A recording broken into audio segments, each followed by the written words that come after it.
Welcome, my friends, to Peace, Love, and Bring It Back, the podcast that never ends, where we gather our clan and talk about the peace and love in our lives, the difficulties along the journey, and how we rise up from them.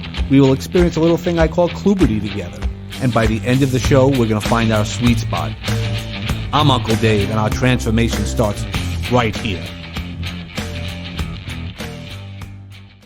Hey now, and how are you doing? Want to welcome you to the next episode of Peace, Love, and Bring It Back. Today's guest is one of the coolest guys you're going to ever meet. He's the surfing samurai. His name's Dylan, and I'd love to introduce him. How you doing today, Dylan? Thanks for having me on, Dave. All right. Doing pretty good. Awesome.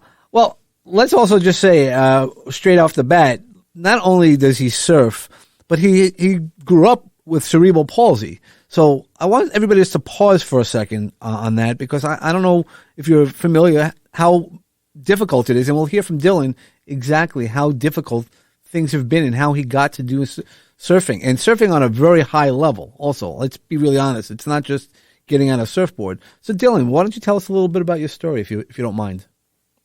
So if you guys don't know, cerebral palsy is a neurological condition, which in my case, luckily, cognitively, I have no issues, but it affects the use of all four of your limbs and can make things such as fine motor skills a little more complicated, which you would think you need pretty good fine motor skills to succeed athletically and things like that. But I've been an athlete my whole life, and just sports in general have been the equalizer for me in terms of interactions with people and just how I've kind of overcome the struggles of daily life. Yeah, and I know some of what you've gone through, not exactly. I know when I was a camp counselor, I became a big brother. Camp counselor, a child with cerebral palsy had come to camp, and he had challenges. He wasn't swinging the baseball bat like some of the other boys. They were young kids, and we eventually became. Well, at this point, it's a lifetime ago, because he was 7 when I met him, and now he's in his 40s. My friend Eric, and we've done a whole bunch of things, including when we would go on trips. He couldn't walk as much, and I had to carry him. So I understand the challenges. Watching him grow up and do that.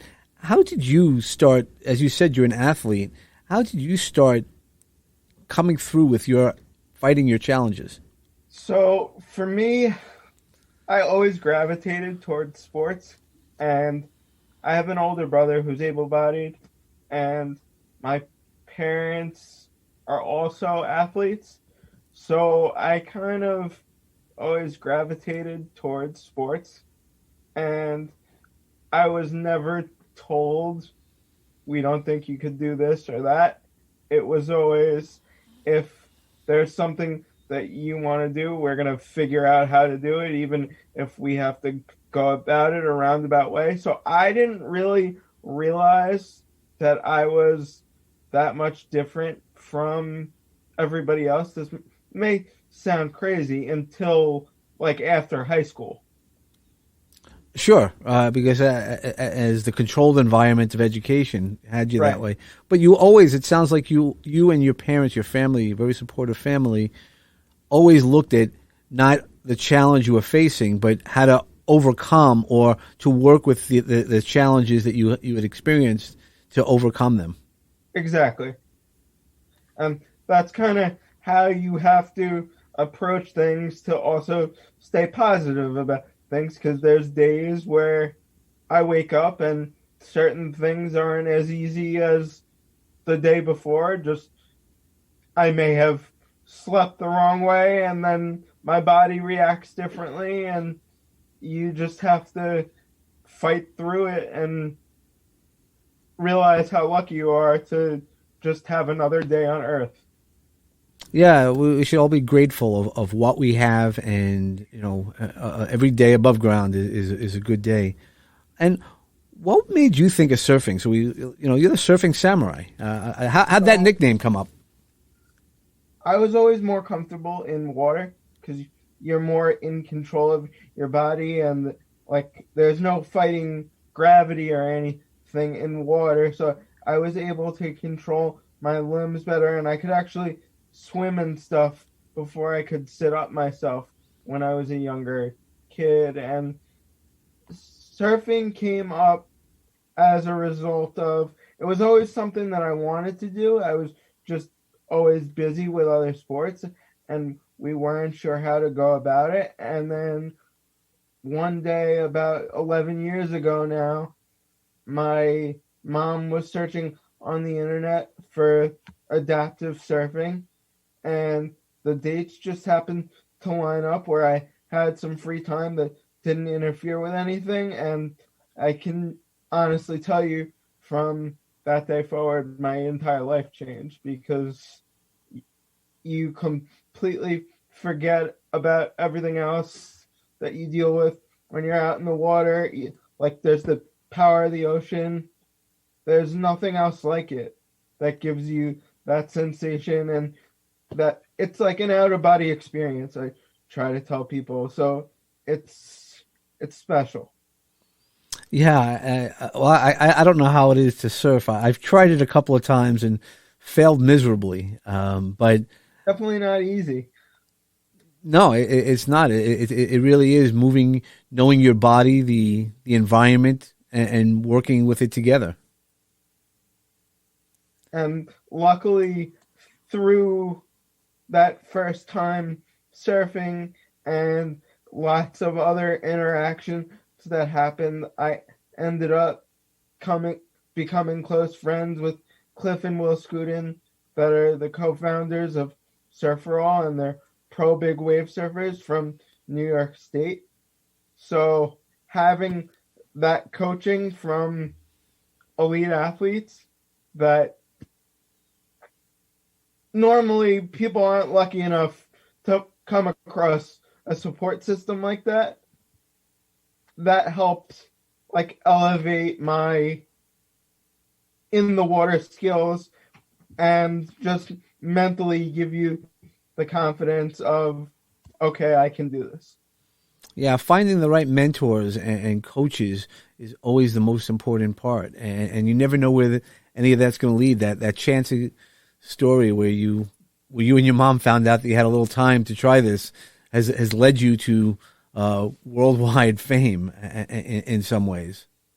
And it's never really registered with me that just because I like to surf and this is something that I like to do, I never saw myself being in the position that I'm currently in, like you spoke about, where there's professional surfers and just people all across the world that are aware of me just because this is something that I like to do. And through social media and things like that, my story's gotten out there to all these different people and led to a lot of different cool interactions and experiences. Well, what's been one of your? I know you competed with for the U.S. in the adaptive. So mhm. the coolest thing for me, and I don't know how familiar your listeners are going to be with this, but Kelly Slater, who's an 11-time world champion, and he actually just recently won a contest a few weeks shy of his 50th birthday at Pipeline in Hawaii. It's one of the most dangerous waves in the world. He built a wave pool. Basically, it's on an Indian reservation in Northern California that's 7 football fields long, and it produces a perfect wave every single time. And there's now contests held there and things like that, but there's professional surfers that haven't even been there. Through meeting a friend of his a few weeks later, a few years ago, I was sent on a trip there and had the pool to myself with a bunch of my friends, and just, it's like going to Willy Wonka's chocolate factory of surfing. So that's like the coolest experience for myself that I've had, just because somebody saw me surf a wave and they were so mesmerized by what they saw, and they knew that this was something that I might be interested in doing as a surf trip, and they helped make it happen. And it's something that I'll never forget as long as I live. And I mean, there's instances of that day that play in my mind over and over again as if it was like a home run replay.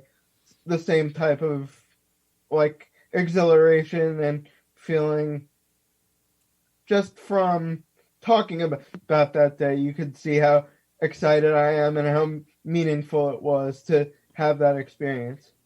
Yeah, it's amazing how energy we have as stored inside of our body and the memories that we're able to do it. And I'm sure right now you could still picture that day, the sun, the smells, and everything like that. Yeah, of course.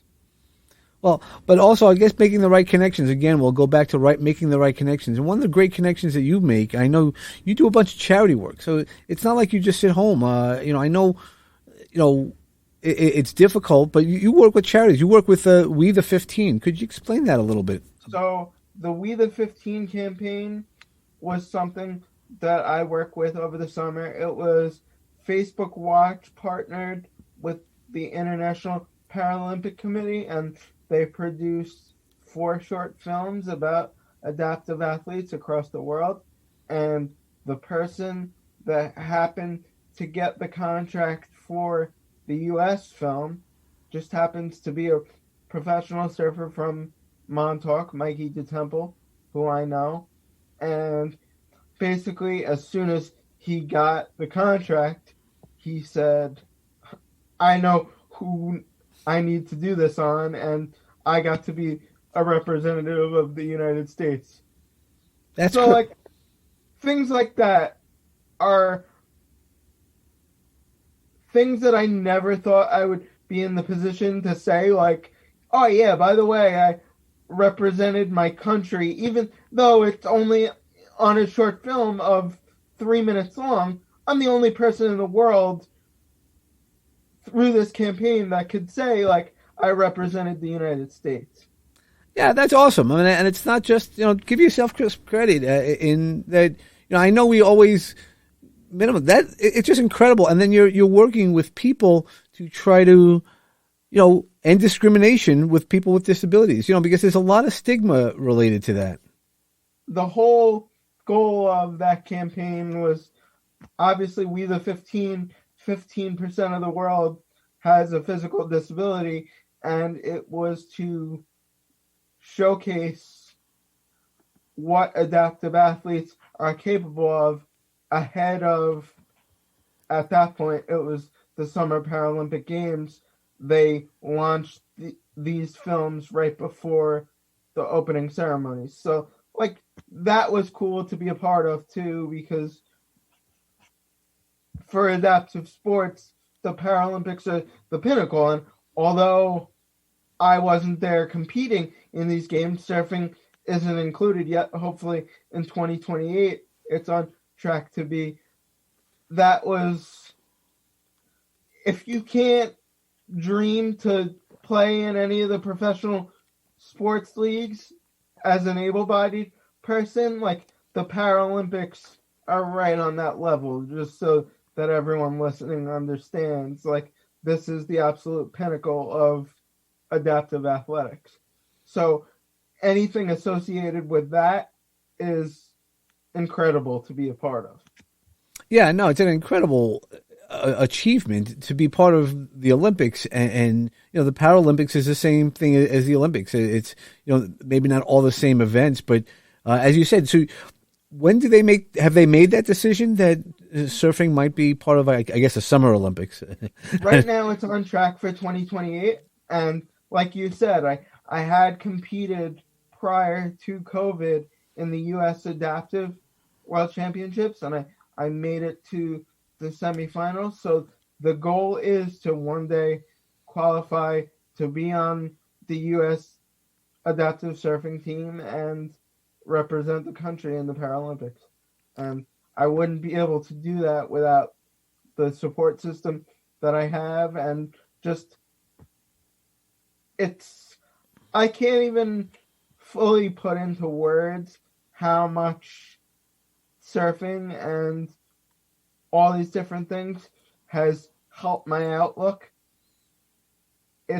And to be able to share that with other people through the different things at Surf for All, we do the daily outings and stuff like that. That's what makes those interactions so special, is being able to get other family members, whether it's the athletes themselves or parents who come down and, they hear surfing and they get a little skittish. And my role at Surf for All is athlete ambassador. So basically, all I'm doing is I'm almost like a cheerleader, and you're trying to get everybody comfortable and understand what's going to happen. And hearing it from me is different from hearing it from an able-bodied person that says, oh yeah, surfing's great, everything's going to be fine, don't worry, you're going to have a good day on the beach. Yeah, it's important, and I want everybody to you had mentioned Surf for All, which is in Long Beach here on Long Island, and it's an organization that helps people with disabilities. Not only people with disabilities, too, though. Oh. I want to make that clear. It's people with, it could be, like, we've had women who ran away from a Orthodox home of Hasidic Jewish background. You have kids from the Martin Luther King Center in Long Beach that's obviously socioeconomic, low income and stuff like that. Kids come try surfing for the first time that they wouldn't normally be exposed to, and just getting anyone of any walk of life involved in the sport of surfing, and to be able to share the gifts that the ocean has with each other. That's what Surf for All is all about. That sounds awesome. I wasn't sure that it went that deep. That's awesome that it has that social justice as well, which is huge. And I think it's pretty unique in that it encompasses everything, rather than I've been in certain circumstances where there's different nonprofits and they're kind of pigeonholed to one category. Mm-hmm. And then because there's been different scenarios where I've been invited to, because there's all different types of surf therapy programs, and people all across the country and the world are aware of my story now at this point in the surfing community. But when they realize maybe that I'm not a spinal cord injury or something like that, it doesn't necessarily fit the criteria that is normally associated with their organization. And there's almost, I don't want to say that it's discrimination, but I'm kind of looked at funny if you don't fit the criteria that's normally associated with the organization. So what's cool about Surf for All is that it doesn't matter. It's all-encompassing, and everyone is welcome, and all we want to do is for everyone to have fun surfing, and that's what it should be about. We'll be back in a moment.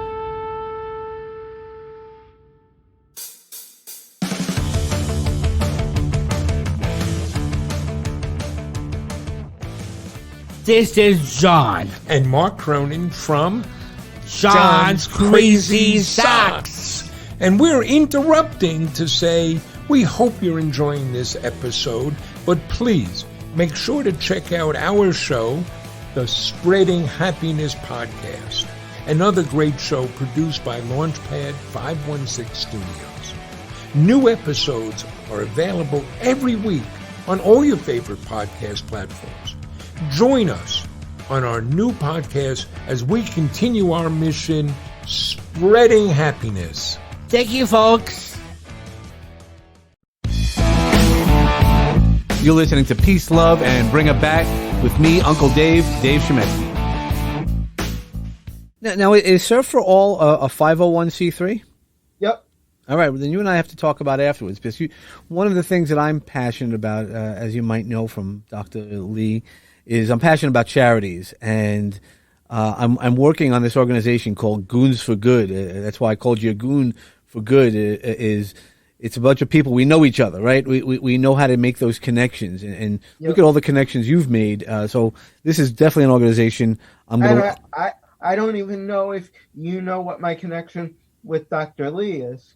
So Dr. Lee's brother, LJ, had a spinal tumor, and at the point where I met him, he was using a wheelchair, but that wasn't always the case. He was born able-bodied with no issues up until that point.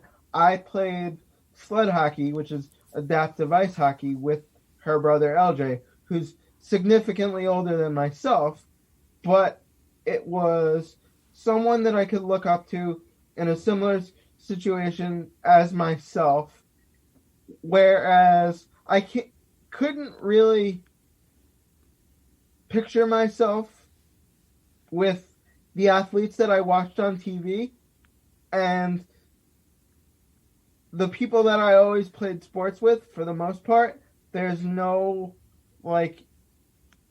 age limit or anything, because you basically get what you get. There's a small percentage of people in the area that you have where there's physical disabilities or things like that. So whoever can play is going to play no matter what the age is. It was someone that I could look up to and see myself in the future, because he's older, he's successful in his job, he's highly educated. So it was a role model for myself. And I met Dr. Lee when I was about 12, 13 years old, and her and her family are like family to me. And she's obviously, as you know, very supportive of myself and Surf for All, and it's things like that that make me so blessed to encounter the people that I do. Yeah, it's all about the people you surround yourself with, and when you find people like Dr. Lee and the Phoenix Eastern Medicine Center, we'll give them a little plug. It really makes it a big deal in people's lives. I'm especially with her too. Obviously, there's a lot of physical things that I face on a day-to-day basis, and she does special treatments tailored towards my different ailments and things like that, but also tailored to making sure that I can still surf at a high level. It's not just, okay, Dylan has a cough today, we have to get rid of it. She's making sure my hips are loose, my shoulders are loose, and the movements that I need when I surf, it's going to be less strenuous on myself after the fact, and I'm able to recover quicker. This way I can surf and stuff as much as possible. So having the right therapists and all things like that is also vital to physical and mental health, because all this stuff helps my mental health as well. Yeah, so obviously being out on the water, you had said it feels like the right place. You're at one. What are some of the other things you might do to help your mental health?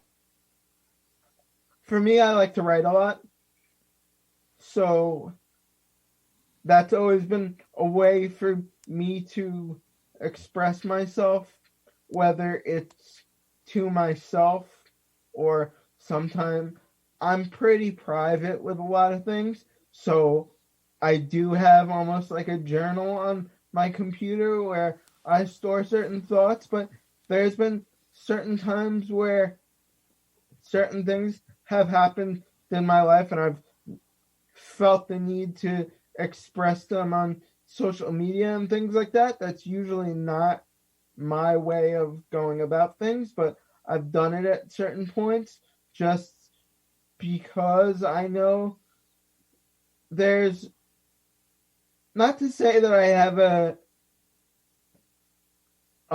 like some sort of crazy following, but there's plenty of people out there that follow me that they're either diagnosed with a disability themselves or they know someone who is, that maybe what I'm saying can help them in the future. So there's been certain times where I've expressed certain thoughts and it wasn't something that I was necessarily completely comfortable with at the time. And then I got a reaction from someone and it was like, okay, this is worth it because I helped one person. Yeah, that's the power of telling your story and being brave enough to take on these challenges, because it's those one person who might not have ever heard of any of the things that you're doing, that you're motivating, and that's a huge impact, and I really honor you for that. I appreciate the kind words, and just even with my social media presence at this point, like if you guys go check me out on Instagram, my Instagram is The Surfing Samurai. It's never something that I thought I would have any type of platform or anything like that. That's the term that people use, but in a sense, I do, and you don't realize how powerful that is until you put something out there and you get the feedback, and then it ends up in a publication or something like that and reaches more people to make even more of a difference. So, like I said, for me, it's always been that writing has been a form of therapy for myself, and it's something that I'm going to continue to use to my advantage. Yeah, well, I'm sure all the stories that you have, even the surfing with Kelly Slater. Now, did you surf with, I know you said you were at his pool. He wasn't able to be there. I was just lucky enough to be there, be able to use the facility, which is not something that the majority of people can say. And it's a memory that, even though he wasn't there, and that would have been the icing on the cake, it's a memory that's like 1 in a million. Well, you haven't met him yet. That's how I look at it. Yeah. Is there's still that opportunity for both of you guys to connect. Now, so you're a young man. I mean, what and you obviously are one of your goals is to be on the U.S. Paralympic team in 2028. And what are some of the other goals that you have right now? So, pre-COVID, I had been doing a lot of speaking engagements and things like that, just on disability awareness, whether it be in athletics or otherwise. And that was something that was really cool, especially with younger kids because they're so innocent. That was almost more comfortable for me than when I was dealing with like higher education classes and adults, because they could be a little bit more invasive and detailed in the questions that they ask, rather than just like you go to elementary school, the kids see that I surf and whatever, and they think that's the coolest thing in the world. The next time they see someone who uses a wheelchair, they may not underestimate them, whereas the adult or higher education students already have preconceived notions. That doesn't happen with the younger audience. Yeah, no, right, sure, no, because the young kids just accept, they only know what they know. It's Right. As we get older, we start having those preconceived ideas, and you already have opinions formed on things where, when I go to elementary schools, that was the most rewarding for myself, was dealing with those kids, because they're so curious and they want to know, but they're not going to try to push a certain way. Everything is so innocent and just face value.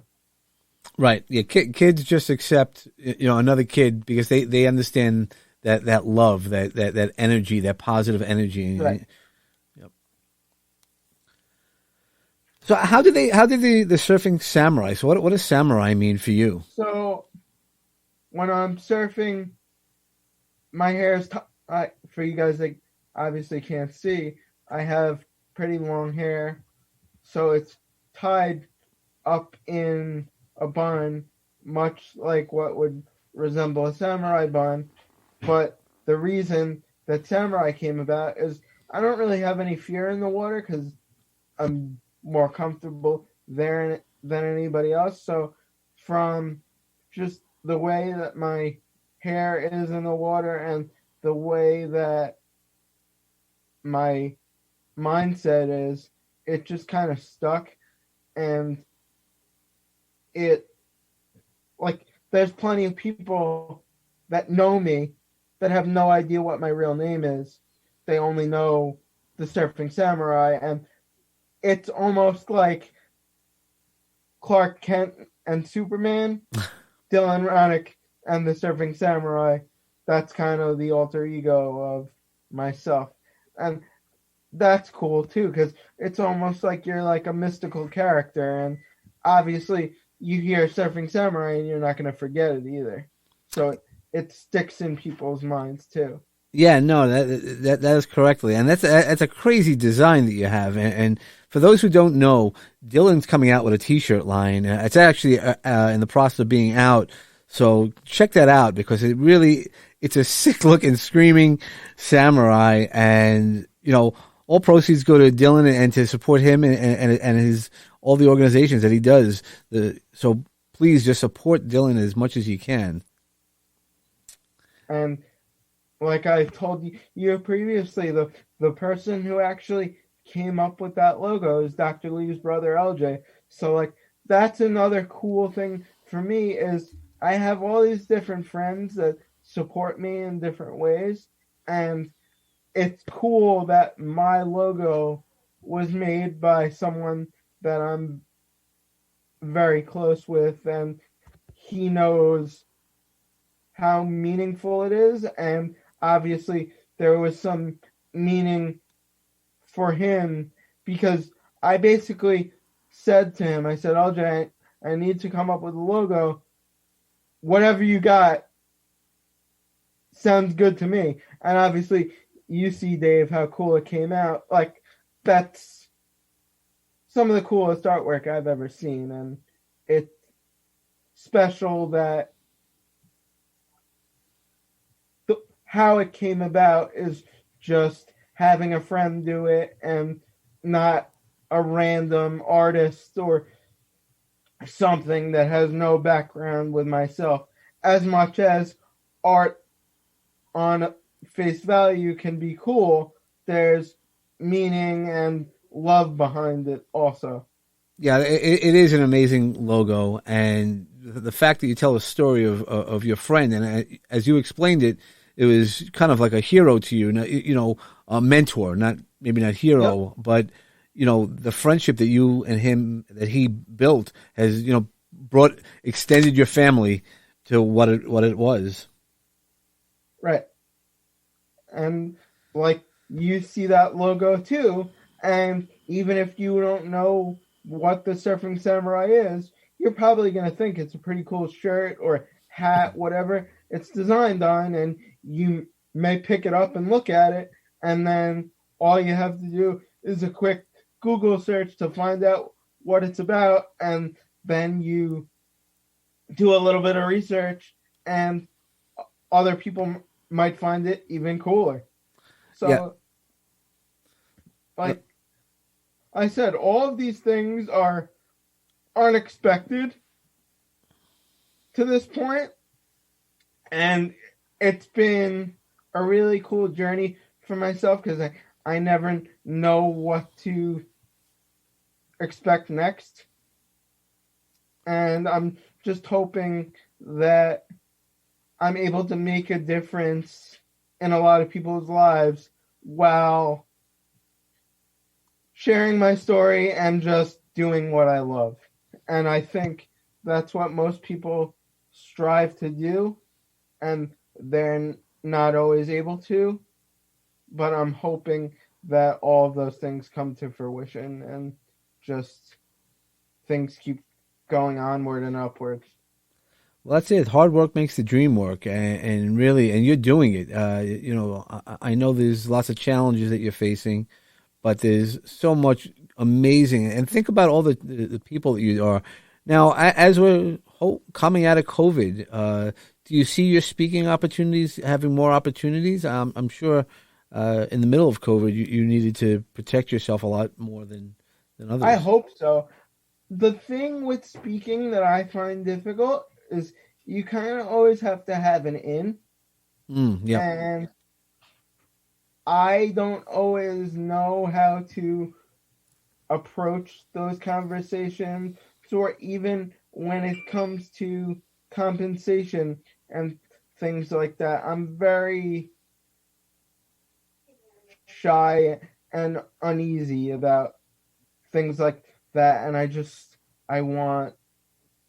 obviously I need to get some money in my pocket, and I don't think it's always understood that this is what I do for money. It's not just out of me wanting to spread a message. Obviously, if I could do it out of the kindness of my heart, if the financial situation was different, I would. But this is something that's rewarding and also could be a source of income. So okay. I'm hoping that through things getting less and less crazy with COVID, more of those opportunities arise, and just it also brings a bigger audience to things, which can only help the awareness of adaptive sports, which is near and dear to my heart, and just stigmas associated with disabilities too being broken down. Yeah, no, that's incredible. And I was just thinking, as you were talking, I know sometime later this, I think in May, they're having the Special Olympics here in Farmingdale. I gotta reach out to some people that I know, and we'll see how and what that might help you just even get your voice, get some more opportunities, speaking opportunities, and how it might lead to support and which will turn into financial opportunities. We'll sounds good to myself. Okay. All right. I know we usually keep the episodes about a half hour, so we're about a half hour. So is there anything that you would like to leave us with? Like I call them seeds of knowledge that maybe we plant and they grow. Is there anything you would like to share? Urge people to, number one, if you see something that you think you're going to be passionate about, even if you think it's a pipe dream, you go out and you try it, and you never know what you're capable of. And then we want to make sure that everybody checks out surfforall.org, and you can search for me on the internet, The Surfing Samurai. And I want to thank everybody for listening, and thank you, Dave, for your time. Oh, thank you for your time. I appreciate it. You have a great story, and as you know, I want to try to support you as much as I can, and we'll figure this out. It's a learning experience for everybody, and that's really what it's all about. I appreciate it.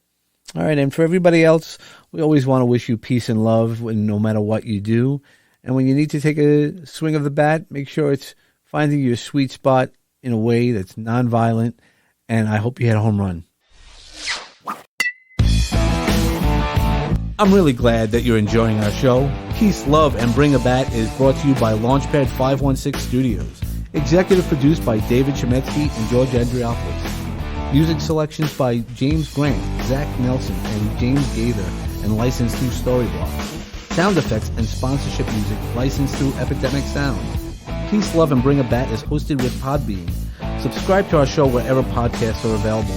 And don't forget to leave us a 5-star review on Apple Podcasts and share with all of your friends. Follow us on Facebook at Peace, Love, and Bring a Bat. Follow me, Uncle Dave, Dave Chemetsky, on Facebook, Instagram, LinkedIn, and Clubhouse. You can find all those links and more info at davidchemetsky.com. For show ideas, feedback, guest inquiries, or just a chat, reach out to me at peacelovebringabat@gmail.com. For sponsorship and media inquiries, reach out to peacelovebringabat@lp516.com. Make sure to follow all the great podcasts produced by Launchpad 516 Studios.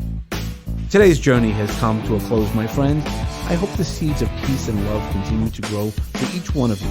Remember that peace and love surround you and will assist you to rise again. But don't forget to bring it back for what you believe in. Namaste.